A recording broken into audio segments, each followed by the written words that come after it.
E aí, moçada, tudo bem? Nós vamos trabalhar a partir desse momento com o artigo 28 do nosso Código de Processo Civil, que ele vai, a bem da verdade, trazer o conceito de auxílio direto.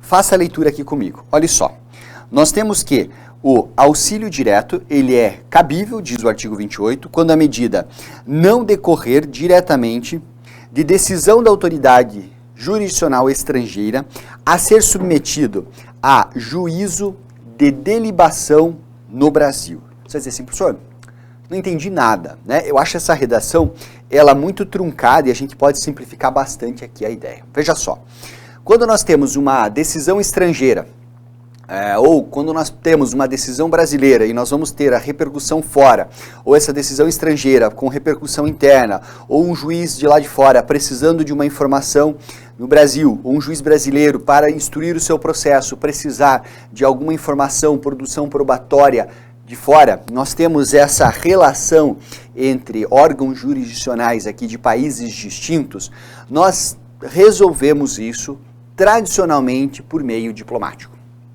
São países soberanos. Então aqui quem manda somos nós, lá quem mandam são eles.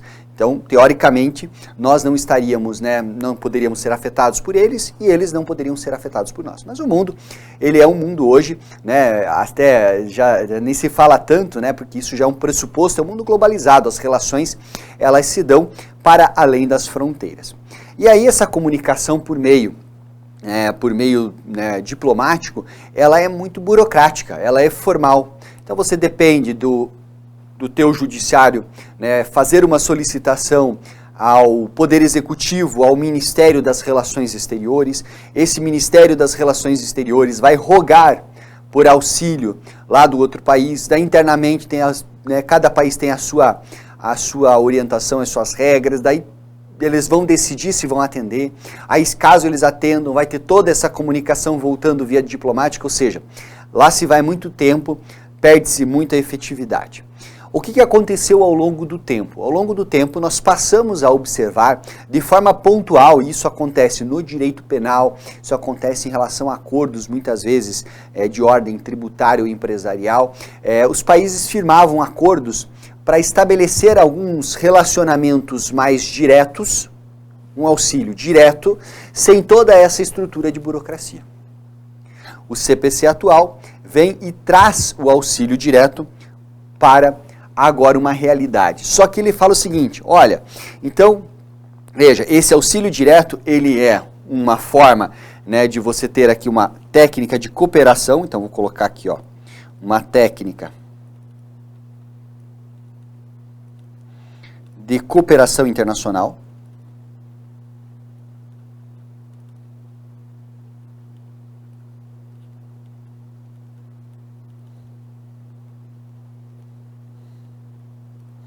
E essa técnica de cooperação internacional, ela guarda aqui algumas características, nós podemos dizer que ela guarda aqui o fato de ser uma técnica informal, menos burocrática, não solene. Vamos colocar isso?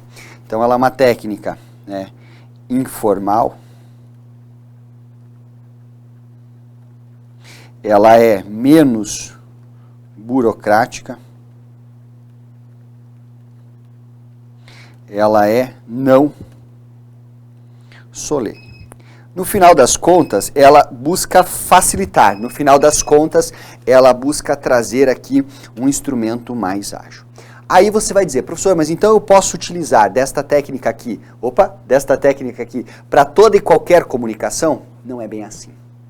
Por quê? Porque o artigo 28, ele é muito claro, diz, cabe o auxílio direto quando a medida não decorrer diretamente de decisão jurisdicional estrangeira que precise passar por juízo de delibação. E aí vamos para a tela. O que seria, o que nós vamos entender aqui como esse juízo de delibação? Juízo de delibação. Esse juízo de delibação nada mais é do que um procedimento no qual o STJ fará a verificação da decisão estrangeira, seja ela interlocutória, seja ela sentença, para conferir executoriedade interna. Tá? É o que nós temos na carta rogatória. É o que nós temos lá, por exemplo, quando tem uma decisão interlocutória, ela precisa passar pelo procedimento de concessão da exequatur. É o que nós temos em relação à sentença estrangeira, que ela precisa passar por homologação. Então, colocando isso no nosso quadro aqui.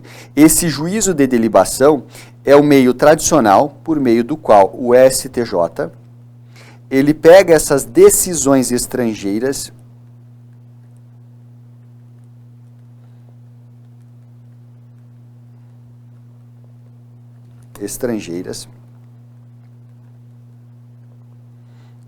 e ele faz o quê?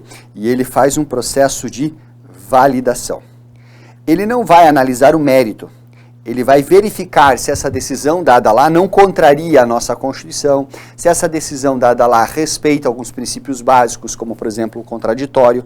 E aí, a depender do caso, né, em sendo uma decisão interlocutória,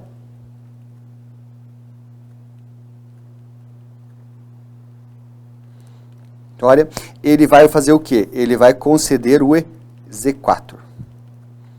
O exequatur é o cumpra-se. Em se tratando de uma sentença, ele irá homologar. Certo? Então, basicamente, pessoal, é isso que nós temos aqui. Veja, esse é o juízo de delibação, tá? É o meio tradicional. No auxílio direto, nós queremos o quê? Deixar isso de lado e aplicar diretamente essa técnica informal menos burocrática. Qual que é a questão? Posso utilizar sempre? Não. Sempre que você simplesmente precisar de intimar alguém, tem conteúdo decisório? Não tem. Você precisar buscar informações de um processo que esteja tramitando lá, tem conteúdo decisório? Não. Se você precisar, muitas vezes, né, colher um testemunho, produzir algum tipo de prova, você não precisará, para esses casos, de esse procedimento aqui. Você pode diretamente buscar esse auxílio, tá? Tem uma pegadinha aqui, porque não obstante se fale, né, em auxílio direto, isso aqui todo é intermediado mediante autoridades centrais.